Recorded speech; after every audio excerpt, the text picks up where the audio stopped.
તો એક સાથે બે મોટા ઝટકા આ સૌરાષ્ટ્રના કદાવર નેતાને મળ્યા છે.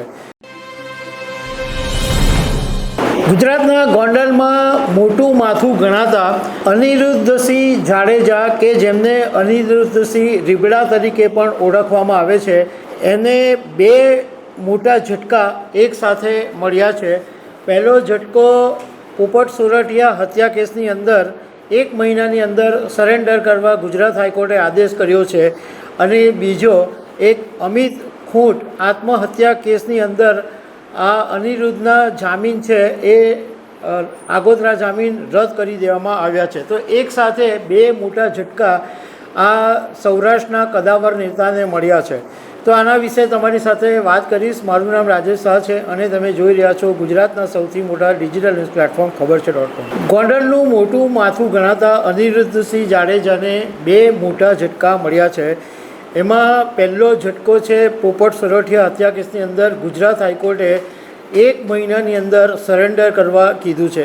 આ કેસની વાત એમ છે કે 15 ઓગસ્ટ 1988ના દિવસે ગોંડલના સંગ્રામસિંહજી હાઈસ્કૂલની અંદર એક ધ્વજવંદનનો કાર્યક્રમ હતો, અને કોંગ્રેસના તત્કાલીન ધારાસભ્ય પોપટ સોરઠિયા આ કાર્યક્રમમાં હાજર હતા, અને અનિરુદ્ધસિંહ જાડેજાએ આ પૂર્વ ધારાસભ્ય પોપટ સોરઠિયાની ગોળી મારીને હત્યા કરી દીધી હતી. અને આ કેસની અંદર અનિરુદ્ધસિંહ જાડેજાની ટાડા એક્ટ હેઠળ આજીવન કેદની સજા પણ થઈ હતી. પરંતુ 2018ની અંદર અનિરુદ્ધસિંહ રીબડાના પુત્રએ તત્કાલીન જેલ આઈજી TS બિષ્ટને એક પત્ર લખીને વિનંતી કરી હતી કે મારા પિતાને માફી પર મુક્ત કરવામાં આવે, અને જેલ આઈજી બિષ્ટે આ ભલામણને માની પણ લીધી, અને તે વખતે એમને જેલમાંથી મુક્ત કરવામાં આવ્યા હતા. હવે અનિરુદ્ધ જાડેજાને મુક્ત કરવામાં આવ્યા તો એની સામે પોપટ સોરઠિયાના પુત્ર હરેશ સોરઠિયાએ ગુજરાત હાઈકોર્ટની અંદર અરજી કરી કે અનિરુદ્ધસિંહ જાડેજાની સજા માફી છે એને રદ કરવામાં આવે. તો એની સુનાવણી ગુજરાત હાઈકોર્ટની અંદર થઈ, અને ગુજરાત હાઈકોર્ટે 1 મહિનાની અંદર અનિરુદ્ધસિંહ રીબડાને હાજર થવાનું ફરમાન કર્યું છે. અત્યારે અનિરુદ્ધસિંહ જાડેજા અને એનો પુત્ર બંને આમ તો ફરાર છે. હવે બીજા કેસની અંદર જે અમિત ખૂંટની આત્મહત્યાનો એક કેસ છે.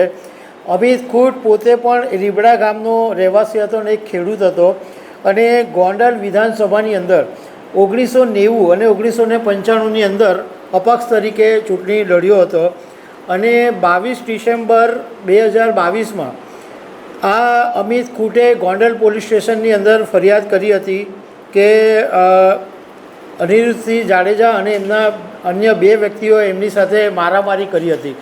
અને એ પછી થોડા સમય પછી અમિત ખૂંટે આત્મહત્યા કરી લીધી હતી. તો અનિરુદ્ધસિંહ જાડેજા અને એના પૌત્રની રાજદીપસિંહ જાડેજા એની સામે આત્મહત્યાની દુષ્પ્રેરણાનો ગુનો નોંધાયો હતો.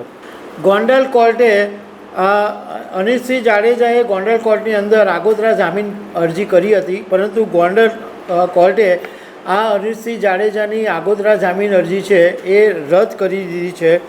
હવે બંને જે અનિરુદ્ધસિંહ જાડેજા અને એનો પુત્ર બંને ફરાર છે, પરંતુ આ બંને ઝટકા મળ્યા છે એટલે હવે એમને કોર્ટમાં હાજર થવું જ પડશે.